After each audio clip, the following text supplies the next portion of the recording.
Welcome everybody back to Boost in Motion, guys, and today we're going to talk about the Infiniti Q60 Black S and if they will ever make this car. But otherwise than that, guys, if you're the first time watching this video, please, my name is Boost in Motion. I'm the owner of this Nissan Infiniti enthusiast channel. I talk about different makes and model of other cars too every now and then, but mainly we just talk about Nissan Infiniti vehicles and how to increase the performance. I do other DIYs and installs and converse with you guys about some of these topics. But otherwise than that, guys, please, if you enjoyed this video, hit the subscribe button with the bell notification. But let's get into the video. Thank you, guys. Alright, guys, so if you've been on the moon for like the last 2-3 years, Infiniti released a Q60S. This is their prototype. It's using some of the technology that's used in the F1 cars. This is a partnership that they would know, or whatever the case might be. I just want to quickly just recap here. So it's pretty much the same platform as the Q60 Red Sport, and they adapted the F1 inspired technology and also some of the technology from their own hybrid on the Q50 and the M35H. Now what they're trying to do is use this as a baseline to move more into the EV of making more electronic and or hybrid cars. Now, Nissan Infiniti hasn't been doing great on stocks the last year within 2019, so they are losing some market share. But this project is a project pretty much they want to just use as a baseline to develop other things from it. So some of you guys are going to ask right now, Boost in Motion, do you think they're going to release this car the way it is? Of course not, it's a prototype.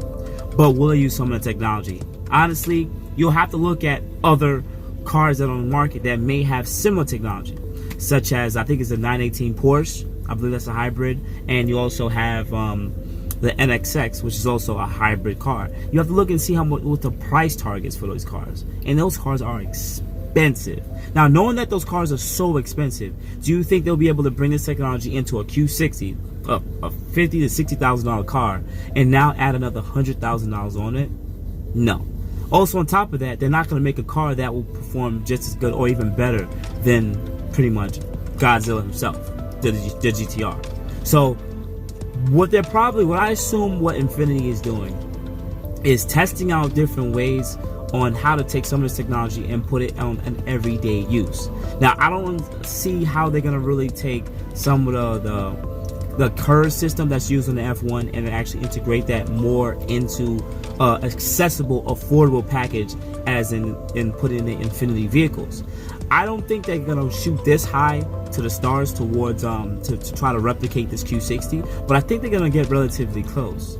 To pull back a little bit more, I really think that they should have adapted something such as that they had in the Q50 hybrid and the M35H, where they have the hybrid system with the motor, the electric motor that sits between, I believe, the transmission and the engine, and they had a big battery pack that pretty much, and it has some regenerative braking in there, which allows you to charge this battery and also give you extra performance. So I can see them pretty much making that package a little even better, because they're not selling any more hybrids after 2020, at least on the Q50 and M35H. So if they made like a second version of that car and pretty much just give it better battery packs and pretty much allow it to have more of a decharge, a lot more faster decharge of the hybrid system, I believe the car could really compete. Now, the F1 inspired systems, that means they're gonna have to develop new motors or systems that allow to charge up this electricity and to charge it very quickly. Now, this is all engineer talk, whatever. For some of you guys, it's just like blah blah blah blah blah. But knowing that they already had some of this technology out, I think they should actually more just go to the next step of what they already had and integrate that. Now, let me be fair. If you guys follow Tesla or Tesla, whatever the case might be, you also know that those cars are ridiculously heavy, because not only was pretty much the structure of the car heavy, but the battery packs are just separate themselves really heavy. On top of that, you also have the electric motors. So that stuff could be really heavy. Now, an all-wheel drive Q60, Q50 is about 4,000 pounds. Now you're gonna add more electronics on top of that. This car may go to 4,600 pounds. That means they're either gonna have to make lighter components on the car structure or smaller components for the stuff that they're gonna add and try to keep it relatively light. Now, that's gonna push the car more into a heavier class, but then at a $50,000-$60,000 car, so would you guys really see yourself purchasing a hybrid twin turbo V6? What would be the proper price margin for that? it already sounds like it's a $100,000 car. Would you guys purchase a $100,000 Infiniti? I mean, I don't know, but there is a $100,000 Lexus out there, the LC500. That car is pretty much a high-end Grand Tour coupe, pretty much, whatever the case might be. But you can see the quality in it; it's really top notch. But do you guys see a sale spending this much on an Infiniti? I wouldn't know, honestly.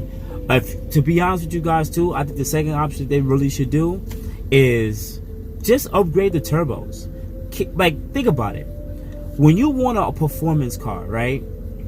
Americans are still making performance-oriented cars. It shows that there's a market for people who still want to go fast, and they're not really caring about gasoline that much, right? And Dodge is definitely doing that, especially with their marketing.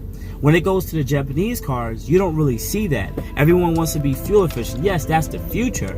But if you make a market where people are like, look at the GTR. It has a big fan base. The G70Z, fan base. The G37 had an aggressive fan base. Q50s and Q60s, they have a fan base too, but because of affordable leasing. But now that they have their twin turbo motor, and it was like one of the only Japanese cars to really have the twin turbo motor out for now until the NXX come out, people jumped and definitely got these Q50s. These cars are still at $20,000 to get a VR30. But to go back into what I'm originally saying, do you guys see yourself spending $100,000 on an Infiniti? And I don't see Infiniti even putting all of this technology, at least now to this level, into a $50,000, $60,000 car. I don't see it. At that point, this market right now, we're having a lot of changes that's going to be coming in 2020. And because of this market, they're going to have to come out swinging. In the Q50 realm, you have the all-wheel drive TL that's going to come out with a V6 twin turbo. That's a direct competitor. You also have the Chevrolet C8, very affordable, rear drive mid-engine car, very affordable. Some people want to be able to still purchase cars that are analog. Yes, hybrid is a new technology. It is going to be the future. But as of right now, some people still are not choosing to purchase that yet because of the additional cost of getting them. So otherwise than that, guys, you can contact me at boostinmotion on Instagram and Facebook and gmail.com. I appreciate you guys very much. You have a good morning, good afternoon, good night. Please don't forget to subscribe and hit that bell notification. You guys have an amazing, beautiful day. Good night. Appreciate you.